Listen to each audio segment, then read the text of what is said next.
મેં હજી પાયો નાખ્યો નથી એટલે 14મી 15મી ઓળીનો તો સવાલ જ ના આવે.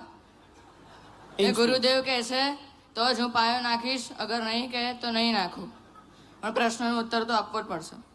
વાહ, આ તો ગુગલી જી. હા, તો જેમ કે આ બે મુમુક્ષુએ કીધું એ ગુરુની આજ્ઞા થતી હોવી જ જોઈએ. આપણે કન્વિન્સ કરવાનો સવાલ જ ક્યાં આવ્યો? ગુરુએ જીવ કીધું કે તમારે નોકરશી કરવાની છે, એમ ફટ દેતું એક જ સેકન્ડમાં આપણે તહતથી કરવી જ જોઈએ, કારણ કે એના માટે તો દીક્ષા લીધી છે. આપણે રેકોર્ડો બનાવવા દીક્ષા નહીં લેતા, આપણે ગુરુની આજ્ઞા પાળવા દીક્ષા લઈએ છીએ. બોલ્યો બોલ્યો બકો બોલ્યો.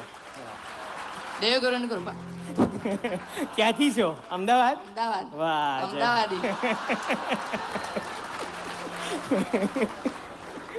જી. મેં એક દિવસ મારા ગુરુ મહારાજને પૂછ્યું હતું કે દીક્ષા લઈને કરવાનું શું? તો એમને કીધું કે દીક્ષા લઈને કરવાનું શું એ વિચાર જ તમને ના આવવો જોઈએ, એને જ સાચી દીક્ષા કહેવાય. વાહ. જે પણ વિચારવાનું છે એ આપણા પરમ ઉપકારી ગુરુદેવે જ વિચારવાનું છે, એટલે તમારે વિચારવાની જરૂર જ નથી. ને જ્યારે વિચાર આવે ત્યારે ચિંતા આવે, ચિંતા આવે એટલે ટેન્શન આવે. આપણે ટેન્શન તો છે જ નહીં ને. આપણે તીર્થંકર સ્વરૂપી શ્રી ગુરુદેવ આપણા એમના શ્રી મુખે કહે છે કે નોકરશી કરવાની છે, તો એમની આજ્ઞાની તો હદથી જ કરવી જોઈએ.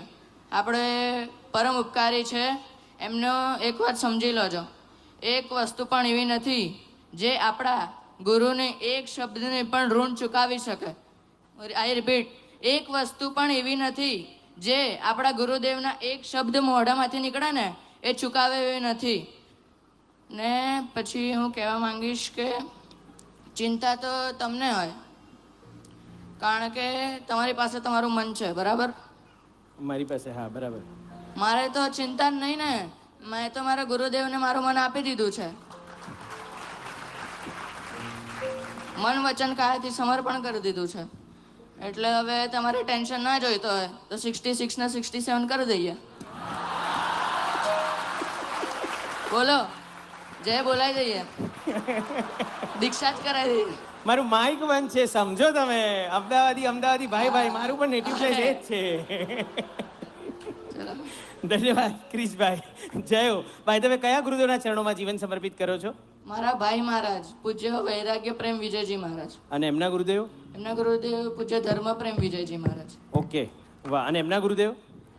શ્રી હર્ષ પ્રેમ વિજયજી મહારાજ. વાહ, તાળીઓના નાદથી આપણે વધાવી. આ જોતા મને એમ લાગતું હતું કે જાણે પન્યાસ પ્રવર ગુરુમાં આપણી આવી હોય અને પાઠ પર, અને જે સણસણતો આમ જે એને આંગળી કરી અને જે આંખોથી જે રીતે બોલતો હતો ને, ગુરુમાં જીવદયાના પ્રવચન આપતા હતા, અંતરિક્ષજી પાર્શ્વનાથના જે પ્રવચનો તીર્થને બચાવવા આપતા હતા, આમ જાણે ગુરુમાનું કદાચ આ મિની વર્ઝન 0.0001% વર્ઝન. બસ આવા વિરલાઓ આપણી શાસનની, આપણા જીન શાસનની વીરની પાઠ શોભાવે. આપણે બધા તાળીઓના નાદથી એમને આશીષ આપીએ. અહોજીની શાસનમ. યાશિકાબેન, તમારે કંઈ કહેવું છે?